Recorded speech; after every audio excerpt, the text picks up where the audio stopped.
জাতিদের এই শিরকিয়াত দেখে, তারকা পূজা দেখে দেখে উনি বলছিলেন, তোমাদের এই অবস্থা দেখে নিজের বাবা পর্যন্ত শিরকিয়াতের মধ্যে লিপ্ত হয়ে গিয়েছে। জাতির লোকদেরকে বোঝালে তারা বুঝ মানে না। এই জন্য একজন নবুয়ত প্রাপ্ত একজন নবী, যিনি পরবর্তীতে আল্লাহর প্রদত্ত নবী হতে যাচ্ছেন, উনি এই জাতিদের অবস্থা দেখে উনি সুস্থ থাকতে পারেন না। উনি মানসিকভাবে অসুস্থ ছিলেন। এই জন্য উনি বলেছিলেন, ইন্নী সাকিম, আমি অসুস্থ। তারা যখন সবাই চলে গেল, ইব্রাহিম আলাইহিস সালাম ওই যে ঘরে মূর্তি পূজা রেখেছিল বাবা, সবাই যে সেখানে যেখানে মূর্তি পূজা করতেন, সেখানে ইব্রাহিম আলাইহিস সালাম ঢুকে গেলেন। সেখানে ঢুকে যাওয়ার পরে আল্লাহর নবী ইব্রাহিম আলাইহিস সালাম সেখানে ঢুকে দেখলেন মূর্তি পূজাগুলো তাদের সামনে সন্দেশগুলো দেওয়া, কলা দেওয়া, বিভিন্ন খাবারগুলো সাজিয়ে দিয়েছে। ইব্রাহিম নবী আলাইহিস সালাম সূরা সাফফাতের মধ্যে আসছে, উনি সেখানে যাইয়া মূর্তিগুলোকে বললেন, ফাকালা আলা তাকুলুন, কি হয়েছে তোমাদের? কেন তোমরা তো খাচ্ছ না? তোমরা ক্ষুধা, তো ক্ষুধা কি না খেয়ে থাকে? তোমাদের সামনে তো খাবার, তোমরা খাও না কেন? কি হয়েছে? কিচ্ছু বলে না। ফাকালা আলা তাকুলুন, কি হলো তোমাদের? তোমরা খাচ্ছ না কেন? তোমাদের সামনে এত সুন্দর খাবার সাজিয়ে দিয়েছে, কত প্রাসাদ তোমাদের সামনে, তোমরা খাও না কেন? কিচ্ছু বলে না। ইব্রাহিম নবী বারবার জিজ্ঞেস করেন, কিন্তু মূর্তিগুলো কি কথা বলতে পারে না? তারা কি কথা বলবে? যেহেতু কথা বলতে পারে না, উনি বললেন, কেন, কি হয়েছে? তোমরা খাও না কেন? এবার উনি রাগ করে বললেন, মা লাকুম লা তানতিকুন, কি হলো তোমাদের? তোমরা খাও না, আবার কোনো কথাও বলো না। এটা কোরআনের কথা, আল্লাহ পাক কোট করে দিলেন। সেদিন এই মূর্তির সাথে কথাবার্তা গুলো আল্লাহর কাছে এত ভালো লেগেছিল। ইব্রাহিম নবীর এই ছোট্ট ইব্রাহিম আলাইহিস সালামের কথাগুলো এমন ভালো লেগেছিল, আল্লাহ পাক রব্বুল আলামিন হাজার হাজার বছর আগের কথাগুলো আল্লাহ পর্যায়ক্রমে কোরআনের মধ্যে আল্লাহ পাক কোট করে দিলেন। সুবহানাল্লাহ। বললেন, কি হলো তোমরা খাও না? মা লাকুম লা তানতিকুন, কি হয়েছে তোমরা তোমাদের কোনো কথাও বলো না? খাবারের কথা বলি খাও না, আবার কোনো কথাও বলো না। তাহলে তোমরা কিভাবে ক্ষুধা হলা? তোমরা কিভাবে এই জনগণ মানুষের সেবা যত্ন করবা? তুমি কথাও বলো না, তোমরা খাবারও খাও না। এই কথা বলে হযরত আল্লাহ নবী ইব্রাহিম আলাইহিস সালাম ফারাগা আলাইহিম দারবান বিল ইয়ামিন, ওনার হাতের ডান হাত দিয়া ওই যে বড় মূর্তির কাঁধের মধ্যে যে কুড়াল দিয়ে রেখেছিল, ওই কুড়াল দিয়া এমন ভাবে উপর্যুপরি আঘাত করা শুরু করলেন, সবগুলোকে ভেঙ্গে দারবান, খুব কঠিন ভাবে আঘাত করলেন। মূর্তিগুলোকে ভেঙ্গে চুরমার করে দিলেন। দিয়ে সবচাইতে বড় মূর্তি যে এটার কাঁধের মধ্যে কুড়ালটা রেখে দিলেন। দেওয়ার পরে জাতির লোকেরা বাবা সহকারে সবাই যখন আবার কওমের মধ্যে ফিরে আসলো মেলার থেকে সন্ধ্যার সময়, এসে দেখে এই ঘরের মধ্যে যেখানে যাই ইবাদত করে, ঘরের মূর্তিগুলো ভেঙ্গে চুরমার করে রেখেছে। তারা বলল, এটা ইব্রাহিম ছাড়া আর কেউ করে নাই। আমরা সবাই যখন মেলায় গিয়েছিলাম আর ইব্রাহিম এই কাজ করেছে। ইব্রাহিম নবীর কাছে দৌড়ে চলে গেল, যে বলল, তুমি এই কাজ করেছো, বললো তোমরা যদি ওই মূর্তিগুলোকে ক্ষুধা মানো, তাহলে সবচেয়ে যে বড় ক্ষুধা তোমাদের, এই ক্ষুধার কাজের মধ্যেই তুই কোরআনটা, ওই ক্ষুধাকে জিজ্ঞাসা করো সে কি বলে। তো তারা বলতে চাচ্ছিল, ইব্রাহিম তুমি কি বোকা মানুষ? সে ক্ষুধা কি কথা বলতে পারে? আমরা নিজেরা মাটি দিয়ে এত সুন্দর করে সাজাইয়া চোখ দিলাম, হাত দিলাম, পাও দিলাম, এরা কি কথা বলতে পারে? এই কথা যেন ইব্রাহিম নবীকে বলছিল। আর ইব্রাহিম আলাইহিস সালাম বলল, যে খোদা কথা বলতে পারে না, যে খোদা নিজেরে হেফাজত করতে পারে না, ওই খোদার ইবাদত তোমরা করো। ফাবুহিতাল্লাযী কাফারা। ইব্রাহিম নবীর এই কথা শুনে কিছু সময় তারা সেই কওমের লোকেরা হতভম্ব হয়ে গিয়েছিল। কি কয়, আসলে তো ঠিকই, আমরা কার পূজা করি, কিন্তু ওই যে শয়তান, ওই যে ভিতরে যে জিনিস আমাদেরকে আক্রমণ করে রেখেছে, তার কথা তো শুনতে হয়। যাই হোক, ইব্রাহিম আলাইহিস সালাম এই কাজ করার পরে জাতির লোকেরা শেষ পর্যন্ত একত্রে সুর উঠাইল, যিনি আমাদের খোদার উপরে আক্রমণ করেছে তাকে আর বাঁচার অধিকার নাই, তাকে দুনিয়া থেকে সরাই দিতে হবে। ইব্রাহিম আলাইহিস সালামকে মারার জন্য তারা বিশাল বড় আগুনের বিশাল বড় কুণ্ডলী করলেন, সেখানে চরক গাছ দিলেন, ইব্রাহিম আলাইহিস সালাম কি কথাগুলো আমরা অনেক বলেছি, সেদিকে যাচ্ছি না। সেখানে ওনাকে ফেলে দিলেন। আল্লাহ পাক রব্বুল আলামিন সহিহ সালামতে সেখান থেকে আল্লাহ পাক রব্বুল আলামিন আল্লাহর নবী ইব্রাহিমকে আল্লাহ পাক সহিহ সালামতে পৌঁছে দিলেন। সুবহানাল্লাহ। জাতির মানুষেরা বলল যে সাধারণ কথা না, যে আগুনের মধ্যে যদি কোনো পাথরকে ফেলে দিতাম পাথর পুরাইয়া কয়লা করে ফেলতো, ইব্রাহিম আলাইহিস সালামের রূপ যেন কয়েক গুণ বেড়ে গেল এবং একটা পশম পর্যন্ত বলল মানুষ না, সে মনে হয় কোন ফেরেশতা হবে। সুবহানাল্লাহ। ইব্রাহিম আলাইহিস সালাম বললেন যে জাতির লোকেদেরকে দিনের কথাগুলো বললে তারা মারে, তারা আগুনের মধ্যে ফেলে দেয়, এই জাতির লোকের কাছে আর থাকা যাবে না। দিনের কথা বলতে গেলে কেউ আপনাকে মারবে, কেউ আপনাকে আঘাত করবে, আপনার বিরুদ্ধে কথা বলবে, আপনার সমালোচনা করবে। এটা নবীদের সুন্নত, আর নবীদের এই কাজগুলো কিয়ামত পর্যন্ত আলেম উলামারা করবে। এই জন্য আলেমের বিরুদ্ধে কথা বলে, আলেমের বিরুদ্ধে বিভিন্ন ধরনের সমালোচনা করে। এই সমালোচনা যদি করো তুমি ইব্রাহিম নবীর যুগের ওই মুশরিকবাদীদের অন্তর্ভুক্ত হয়ে যাইবা, তোমার দিলটা মুনাফিক দিয়া ভরে যাবে। তুমি কথা বলো না, মানুষের সমালোচনা করতে পারো না। এই জন্য কোন আলেম ওলামা, কোন হক্কানি উলামায়ে কেরামের সমালোচনা করা, সেইটা মুনাফিকের স্থান ভিতরের মধ্যে দেওয়া। এই জন্য আলেম ওলামাকে নিয়ে সবসময় তাদের দোষগুলো খোঁজা, এইটা হলো মুনাফিক।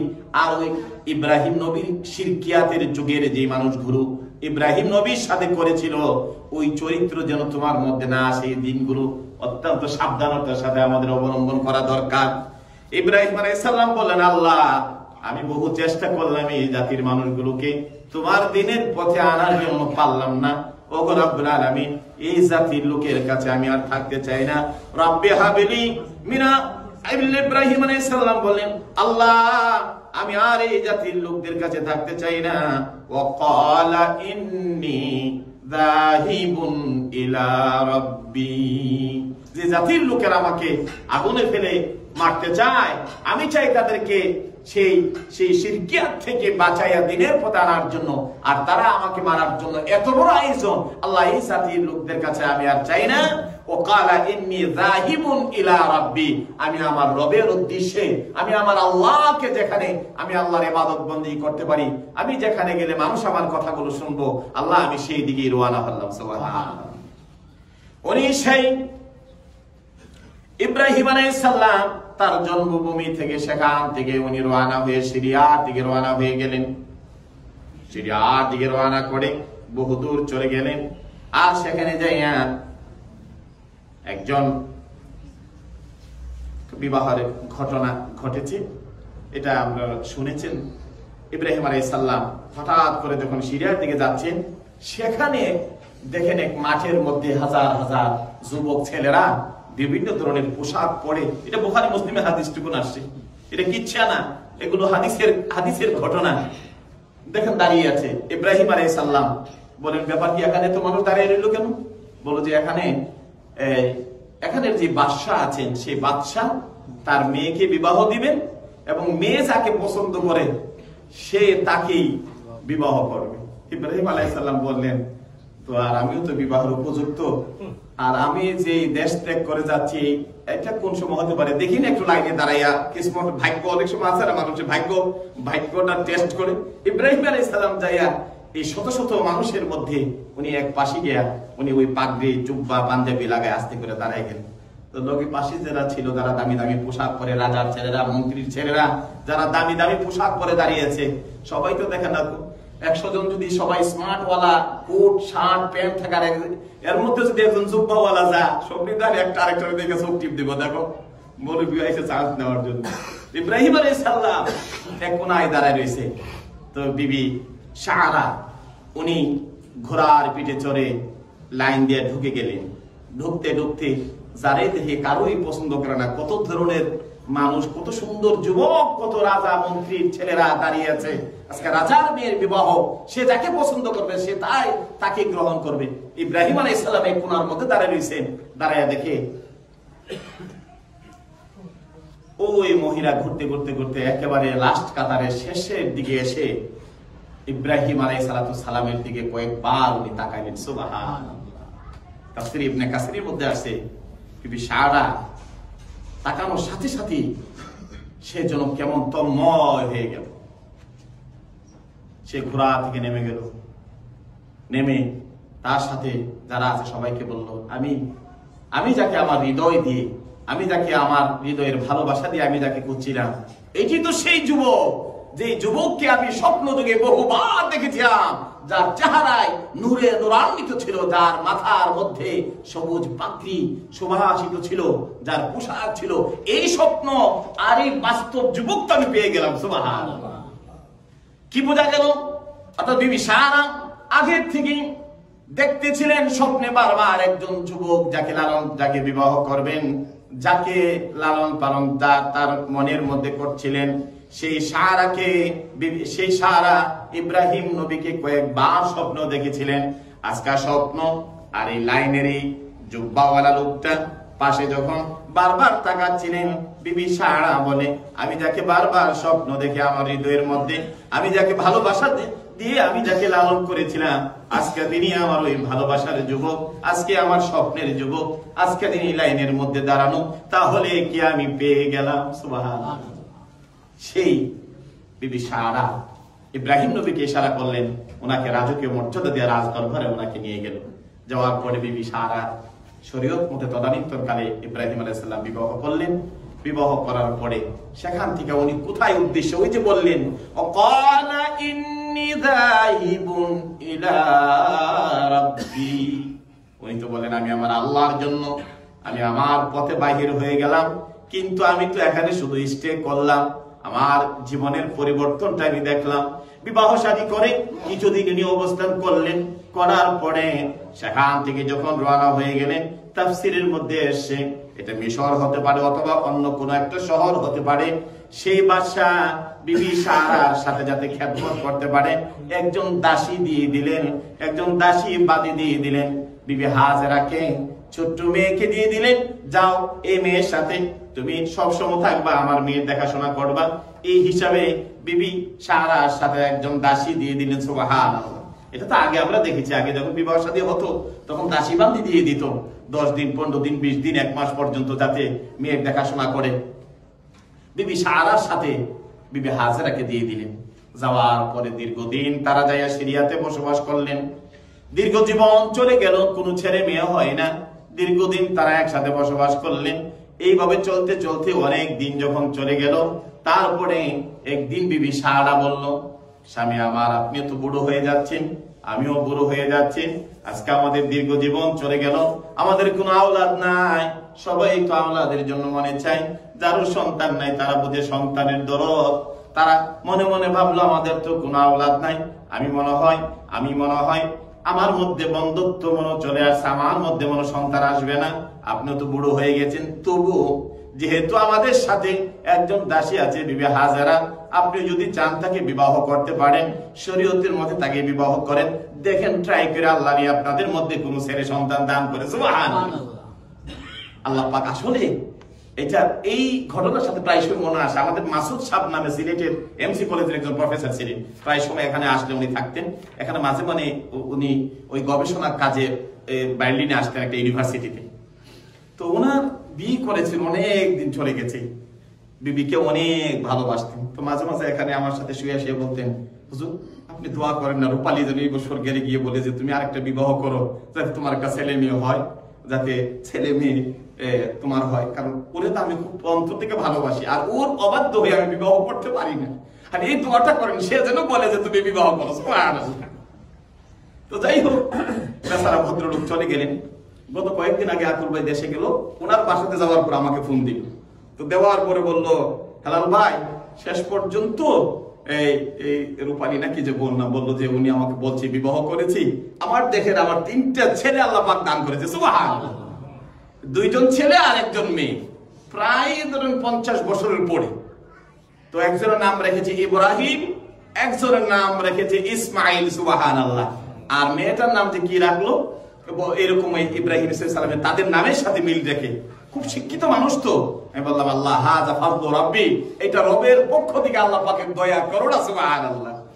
তো হযরত ইব্রাহিম আলাইহিস সালাম বিবি সারা যখন বললেন বিবাহ করলেন, হাজেরাকে বিবাহ করার পরে আল্লাহর কুদরত বোঝা যায় নাই, কিছুদিন পরেই আল্লাহ পাক রব্বুল আলামিন ইব্রাহিম আলাইহিস সালামের মাধ্যমে বিবি হাজেরার গর্ভে, এবং উনি আল্লাহর কাছে দোয়াও করেছিলেন আল্লাহর কাছে, আল্লাহ যেহেতু সারা বলছে ছেলে মেয়ে হয় না, তো যেহেতু আমি নতুন বিবাহ করেছি, আল্লাহ তুমি আমাকে একটা সন্তান দান করো। উনি দোয়া করলেন, রাব্বি হাবলি মিনাস সালিহিন, রব্বুল আলামিন সন্তানের জন্য আমি আবার বিবাহ করলাম, রাব্বি হাবলি মিনাস সালিহিন, আল্লাহ তুমি যদি সন্তান আমাকে দান করো তাহলে একটা নেককার সন্তান তুমি আমারে দিও। সুবহানাল্লাহ। এটা নবীদের সুন্নত, যখনই আল্লাহর কাছে চাইবেন নেককার সন্তানের জন্য চাইবেন, কারণ সন্তান যদি ভালো না হয় মা বাবার জিন্দেগি শেষ হয়ে যায়। সন্তান যদি ভালো না হয়, আমরা গত সপ্তাহে মা বাবার কথা বলেছিলাম, সন্তানদের এই খারাপ সন্তানের পরিণতিটা কি এটা আপনারা দেখেছেন শুনেছেন, আজকে বাংলাদেশে অহরহ দেখা যাচ্ছে। যাই হোক, আল্লাহ নবী ইব্রাহিম আলাইহিস সালাম আল্লাহর কাছে দোয়া করলেন, রাব্বি হাবলি মিনাস সালিহিন, ওগো রব আমার আল্লাহ তুমি আমাকে এক সন্তান দান করো। ইব্রাহিম নবীর দোয়া আল্লাহ রাব্বুল আলামিন কবুল করলেন। সুবহানাল্লাহ। আল্লাহ রাব্বুল আলামিন কবুল করে নিয়ে এবার আল্লাহ রাব্বুল আলামিন জানাই দিলেন, ফাবাশশারনাহু বিগুলামিন হালিম, ইব্রাহিম তোমাকে আমি এক সুসংবাদ দিচ্ছি, আমি তোমাকে একজন সুসন্তান, একজন ভালো সন্তানের সুসংবাদ তোমাকে দিচ্ছি। জোরে বলুন সুবহানাল্লাহ। ইব্রাহিম আলাইহিস সালাম দোয়া করলেন আর আল্লাহ তাকে সন্তানের সুসংবাদ দিয়ে দিলেন। এগুলো আবার অনেক কথা আছে। যাই হোক, আল্লাহ সুসন্তান দেওয়ার পরে ইব্রাহিম আলাইহিস সালাম দোয়া করলেন, আল্লাহ পাক তাকে সন্তান দান করলেন। সন্তানের নাম হলো হযরতে ইসমাঈল আলাইহিস সালাম। সন্তান হয় না, যখন আবার দ্বিতীয় স্ত্রীর ঘরে সন্তান হয়েছে, আবার প্রথম স্ত্রী আল্লাহ পাক রব্বুল আলামিন আরেক সন্তান দান করলেন। ওই বিবি সারার গর্ভে আল্লাহ পাক একজন এই বয়সে একজন সন্তান দান করলেন। এই সন্তানের নাম হলো হযরত ইসহাক আলাইহিস সালাম। সুবহানাল্লাহ। অনেক সময় আমি দেখেছি ঘটনা আমার ছাত্র জীবনে, আমাদের শহরে এক ভদ্র মহিলা, তার সন্তান হয় না, তারপরে তার স্বামী আবার দ্বিতীয় বিবাহ করলেন, করার পরে আল্লাহ পাক তার গর্ভে দুইটা সন্তান দান করেছেন। আর যে মহিলা ছিল প্রথম মহিলা, তার গর্ভে আবার লাস্টে আল্লাহ পাক আবার আরেকটা সন্তান দান করেছে। সুবহানাল্লাহ। আল্লাহর কুদরত, ছেলে মেয়ে এগুলো আল্লাহর দেওয়া নিয়ামত। আল্লাহর দেওয়া নিয়ামত পেয়ে আল্লাহর কাছে বেশি বেশি শুকরিয়া আদায় করা। যাই হোক, ইব্রাহিম আলাইহিস সালাম এবার তাকে দান করলেন, ফাবাশশারনাহু বিগুলামিন হালিম, আল্লাহ পাক তাকে সুসংবাদ দিলেন একজন ধৈর্যশীল, হালিম হলো ধৈর্যশীল সন্তানের। জোরে বলুন সুবহানাল্লাহ। এই সুসংবাদটা কেন আল্লাহ পাক ধৈর্য লাগাইয়া দিলেন? আল্লাহ এমন এক সন্তান দিলেন যে শরীরের নিচে কুরবানি হওয়ার পরও এই সন্তান বাবার অবাধ্য হয় না। সুবহানাল্লাহ। এই কথাগুলো আমরা পরবর্তী কয়েক জুমা, যেহেতু কুরবানির মাস চলছে, আমরা ধারাবাহিকভাবে আলোচনা করব। ইব্রাহিম আলাইহিস সালাম শেষ পর্যন্ত এই সন্তান যখন আল্লাহ দান করলেন, দান করার পরে তখন ওই যে বিবি সারা, ওনার আবার এটা সহ্য হচ্ছিল। এখন সহ্য না হওয়ার কারণে বলল যে তুমি তোমার এই সন্তান এবং বিবি সারাকে সহকারে তুমি তাকে অন্যত্র তাদেরকে রেখে এসো। এটা মেয়েলি থাকি, এটা নবীদের স্ত্রী হলেও এটা যে কোনো দরজারই হোক, এটা একে অপরের প্রতি এটা মেনে নেওয়াটা অনেক কঠিন হয়ে যাবে। যাই হোক, আল্লাহ পাক রব্বুল আলামিন যখন ওনাকে সন্তান দান করলেন, এখন কোথায় নিয়ে যাবেন? যাইতে হলে একটা ঠিকানা লাগবে না? ওই ঠিকানাটা আল্লাহ কোরআনুল কারীমের মধ্যে বলে দিলেন। ওই ঠিকানা থেকে আপনাদেরকে নিয়ে এই কথাগুলো কোরআন হাদিস থেকে আলোচনা করছিলাম। আল্লাহ রাব্বুল আলামিন বলে দিলেন, ওয়া ইয বাওয়ানা লিইব্রাহিমা মাকানাল বাইত, আমি ইব্রাহিম নবীকে আমার ঘরের ঠিকানা, আমার ঘরের অ্যাড্রেসটা আমি বলে দিলাম। যাও তুমি ইসমাইলকে নিয়ে কোথায় যাইবা? আমার ঘরের কিনারায় তুমি চলে যাও। সুবহানাল্লাহ। এই আয়াত বলে দিল ইব্রাহিম আলাইহিস সালামকে আল্লাহ রাব্বুল আলামিন ঠিকানা বলে দিলেন, আর ঠিকানাটা বলে দিলেন মাকানাল বাইত, আল্লাহর ঘরের কাছে চলে যাও। আল্লাহর ঘরের ঠিকানা আল্লাহ রাব্বুল আলামিন বলে দিলেন। এই জন্য আল্লাহ রাব্বুল আলামিন ইব্রাহিম ইসমাইল আলাইহিস সালাম এই কাবা ঘর বানানোর আগে আল্লাহ ফেরেশতাদেরকে দিয়ে এই ঘর বানাইলেন। এই ঘর বানানোর পরে নূহ আলাইহিস সালামের প্লাবনের সময় আল্লাহ রাব্বুল আলামিন এই ঘরটাকে উঠায় নিলেন। এই প্লাবনের পরে আবার রাব্বুল আলামিন সেখানে রাখলেন। আবার বালুর নিচে নষ্ট হয়ে গেল, প্রাচীরগুলো নষ্ট হয়ে গেল। হযরত ইব্রাহিম ইসমাইল আলাইহিস সালাম ইসমাইলকে দিয়া ইব্রাহিম আলাইহিস সালাম রওনা হয়ে গেলেন বিবি হাজরাকে নিয়ে। আর এই পথ কে দেখাবেন? জিবরাইল আমিনকে বললেন, আমার বন্ধুর অ্যাড্রেস আমি বলে দিলাম, আর অ্যাড্রেস পর্যন্ত তুমি জিবরাইল নিয়ে যাও, আর বিবি হাজরাকে আর ইসমাইলকে নিয়ে আমার ঘরের কিনারায় তাদেরকে পৌঁছে দাও। হযরত ইব্রাহিম আলাইহিস সালাম আর বিবি হাজরা আবার ইসমাইল এই তিনজনকে নিয়ে তারা রওনা হলেন। তাদের পথের দিশারি হলো আল্লাহ রাব্বুল আলামিনের ফেরেশতা হযরত জিবরাইল আমিন। সিরিয়া থেকে তারা রওনা হয়ে গেলেন। যেতে যেতে বহু দূর চলে গেলেন। যাইয়া অনেক দূর যাওয়ার পরে কাবার কিনারায় গেলেন। যাওয়ার পরে দেখলেন চতুর্দিক দিয়ে পাহাড়ে বেষ্টিত, আর একটু পাতদেশ দেখা যায় পাহাড়ের চেয়ে, যেখানে পাহাড়ের পানিগুলো এসে পড়ে, বালিকাগুলো এসে পড়ে, পাহাড়ের বালিগুলো পড়ে চতুর্দিক দা ও জায়গার মধ্যে একটা সমতল জায়গা। হযরত জিবরাইল আমিন ও জায়গার মধ্যে নিয়ে ইসমাইলকে আর বিবি হাজরাকে দিয়ে বললেন, বিবি হাজরা গো, এই জায়গায় তোমরা থাকো, এই জায়গাতেই হবে তোমাদের বাসস্থান, তোমরা বসস্থান করবে, তোমরা এই জায়গাতেই তোমরা থাকবে। তাদেরকে রেখে জিবরাইল আমিন চলে গেলেন। ইব্রাহিম আলাইহিস সালাম তাদের সাথে একটু কথোপকথন করলেন, আর বারবার একবার আকাশের দিকে তাকায়, একবার কলিজা টুকরা সন্তানের দিকে তাকায়। রব আমার আল্লাহ, জীবনের শেষ বয়সে আমি দোয়া করেছিলাম, দোয়ার বিনিময়ে আমাকে আওলাদ দান করলাম, আবার আমার উপর কি পরীক্ষা শুরু হয়ে গেল। মা বাবা, নিজের বাবা পাথর মেরে মেরে দেশ থেকে আমাকে ছাড়িয়ে দিল। আমি আমার নিজের দেশ ছেড়ে আমি সিরিয়াতে আসলাম, সেখানে দীর্ঘদিন অবস্থান করলাম, নিজের স্ত্রীর সাথে সন্তান হলো না, দোয়া করলাম, তুমি সন্তান দান করলাম, আবার সন্তান হওয়ার সাথে সাথে আবার এই পাহাড়ের এলাকায় বালুকাময় প্রান্তরে রেখে যাওয়ার জন্য বললাম। আমি কি এই ধৈর্য ধারণ করার তৌফিক আমাকে দিও? আমার এই কচি সন্তান রেখে আমি চলে যাব, আমি কেমনে সহ্য করব? আজকে সন্তানের একটা যদি জ্বর হয়, একটা ফোড়া হয়, আমরা সইতে পারি না। আর কচি সন্তান নিজের স্ত্রীকে রেখে চলে যাচ্ছে, কত হৃদয় বিদারক ঘটনা, কত প্রচন্ড গরম। এই দিনগুলো যদি স্মরণ করেন, কাবার কিনারার ওই অবস্থাটা যদি চিন্তা করেন, ইব্রাহিম নবীর ওই কথাগুলো যদি স্মরণ করেন, চোখের সামনে যেন চলে আসে। ইব্রাহিম আলাইহিস সালাম তাদেরকে রেখে, যেহেতু আল্লাহর হুকুম দেরি করা যাবে না, রেখে উনি পাহাড়ের সাফা পাহাড়ের কিনারায় চলে গেলেন। যাইয়া আল্লাহর দরবারে দুটো হাত উঁচু করে দিলেন, আর আল্লাহর দরবারে দোয়া করলেন। ওয়াইদ ইয়ারফাউ ইব্রাহিমুল قواعد من البيت واسماعيل ربنا تقبل منا انك انت السميع العليم। এইভাবে আল্লাহর কাছে দোয়া শুরু করলেন, রব আমার আল্লাহ, আমি এখান থেকে চলে যাচ্ছি, রব্বানা ওয়াবাস ফীহিম, ওগো রব আমার আল্লাহ, আমার এই সন্তানগুলোর জন্য এই বালুকাময় প্রান্তরের পাহাড়ের এলাকায় তুমি রিজিকের ব্যবস্থা করে দিও, তাদের খাবারের ব্যবস্থা করে দিও, তাদের উত্তম পরশি তুমি বানিয়ে দিও। আমার এই সন্তান, আমার এই ফ্যামিলি, আমার এই ওয়াইফ যেন এখানে ধ্বংস না হয়ে যায়। রব্বুল আলামিন, কে তাদেরকে খাওয়াবে, কে তাদেরকে দেখবে? তারপর আমি তাদেরকে রেখে চলে যাচ্ছি।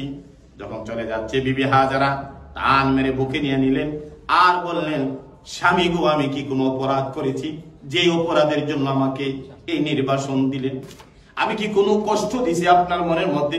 না গো হাজরা, কোনো কষ্ট দেও নাই, তুমি কোনো দুঃখ আমার মনে দাও নাই। তোমার প্রতি আমার দোয়া, তোমার সন্তানের প্রতি আমার দোয়া আছে। একমাত্র তোমাদেরকে এই বালুকাময় প্রান্ত পাহাড়ের এলাকায় রেখা গেলাম শুধুমাত্র আমার আল্লাহর হুকুমে। সুবহানাল্লাহ, আল্লাহর হুকুমে রেখে গেলাম। স্ত্রী বলল, অগপ্রাণের স্বামী ইব্রাহিম, আল্লাহর হুকুমে যদি হয়, আল্লাহর হুকুমে যদি আপনি আমাদেরকে এই জায়গার মধ্যে রেখে যান, তাহলে আল্লাহ আমাদেরকে ধ্বংস করবে না, আমাদের জন্য আপনি দোয়া করবেন। এই কথা বলে স্বামীকে বিদায় দিয়ে গেলেন। ইব্রাহিম আলাইহিস সালাম ওই সাফা পাহাড়টার নিচে যাইয়া একটু আড়ালে যাই আল্লাহর কাছে দুটো হাত উঁচু করে দিলেন, আর আল্লাহর কাছে দোয়া করে আসলে। এই জন্য স্বামীরা যেন স্ত্রীর জন্য, তার ছেলে মেয়ের জন্য দোয়া করে, ছেলেরাও যেন মা বাবার জন্য দোয়া করে। এই দোয়ার বিধানটা আল্লাহ রাব্বুল আলামিন রেখে দিলেন। এই জায়গা থেকে আগামী জুমা ইনশাআল্লাহ বাকি কথাগুলো, কোরআনে আল্লাহ কি বললেন, ইসমাইল নবী কেমনে কোরবানি হলো, আল্লাহ কি ধৈর্য কথা আল্লাহ কোরআনুল কারিমে বললেন, সন্তান দেওয়ার সাথে সাথে যে হালিমুন ধৈর্যশীল সন্তানের কথা বললেন, কি বললেন, কি ধৈর্য পাইলেন, এই কথাগুলো আমরা ধারাবাহিকভাবে ইনশাআল্লাহ পরবর্তী জুমা, একেবারে ঈদের আগের জুমা পর্যন্ত আলোচনা চলবে। ওমা তাওফিক ইল্লা বিল্লাহ, আলাইহি তাওয়াক্কালতু ওয়া ইলাইহি উনীব। আসসালামু আলাইকুম ওয়া রাহমাতুল্লাহি তাআলা ওয়া বারাকাতুহু। আল্লাহুম্মা আমিন। ربنا ظلمنا أنفسنا وإن لم تغفر لنا وترحمنا لنكونن من الخاسرين রব্বুল আলামিন ইয়া আল্লাহ বরকতময় জুমার সময় তোমার বান্দাগুলোকে নিয়ে তোমার দরবারে হাত তুলেছি, দয়া করে গো আল্লাহ আমাদের মুনাজাত কবুল আর মঞ্জুর করে নাও। আমাদের আব্বা আম্মা যারা কবরে শুয়ে আছে, আমাদেরকে তিল তিল করে মানুষ করে আজকে তারা কবরে, মনে চাই তাদের পাশে দাঁড়ায় একটু খেদমত করি, কিন্তু কোথায় গেলে পাবো গো আব্বু, কোথায় গেলে পাবো মা? আল্লাহ তুমি তাদের কবর গুলোর জান্নাতের বাগান বানিয়ে দাও। আল্লাহ আমাদের খালেক ভাই, ওনার আম্মা এই দিনে আত্মা দুনিয়া থেকে চলে গেছে, সন্তান বড় হয়ে যায়, মা আর কথা বলতে পারে না, বলো হুজুর আমার আম্মার জন্য একটু দোয়া করি। আল্লাহ আজকের এই দোয়ার বিনিময়ে উনি যে করে তোমার ঘরে খেদমত করে এই আমল গুলোকে উসিলা করে ওনার আম্মার কবরটা জান্নাতুল ফেরদৌস বানিয়ে দিও। যে সন্তান মা বাবার কথা বলে না, রব্বুল আলামিন তুমিও বলিও না, এই সন্তানদের আমলকে উসিলা করে তুমি মাফ করে দাও। আজকে যারা জুমার দিনে আসলো, জুমার দিনে নামাজকে উসিলা করে আমরা যারা আব্বু হারা আম্মু হারা, আমাদের প্রত্যেকের আব্বা আম্মার কবরগুলো জান্নাতের বাগান বানিয়ে দাও। রব্বিরহামহুমা কামা রব্বায়ানি সগীরা। তাদের মা শুরু হয়েছে, সারা বিশ্ব থেকে যত মানুষ তোমার করে মেহমান হয়ে যাচ্ছে, আল্লাহ তুমি তাদেরকে কবুল মঞ্জুর করে নাও। এ আল্লাহ আমাদেরকে বারবার তোমার ঘর জিয়ারত করার নসিব করে দাও, বারবার তোমার ঘর ধরে কাদার তৌফিক দিও, তোমার রাসূলের রওজার পাশে দাঁড়ায় সালাম দেওয়ার তৌফিক দিও। আল্লাহ আমাদের সকলের হায়াতের মধ্যে বরকত দিয়ে দাও, আমাদের সকলের তামাম জিন্দেগির গুনাহগুলো মাফ করে দাও। اللهم تقبل دعانا سبحان ربك رب العزة عما يصفون وسلام على المرسلين والحمد لله رب العالمين وجعل آخر كلمتنا عند الموت بحق لا إله إلا الله.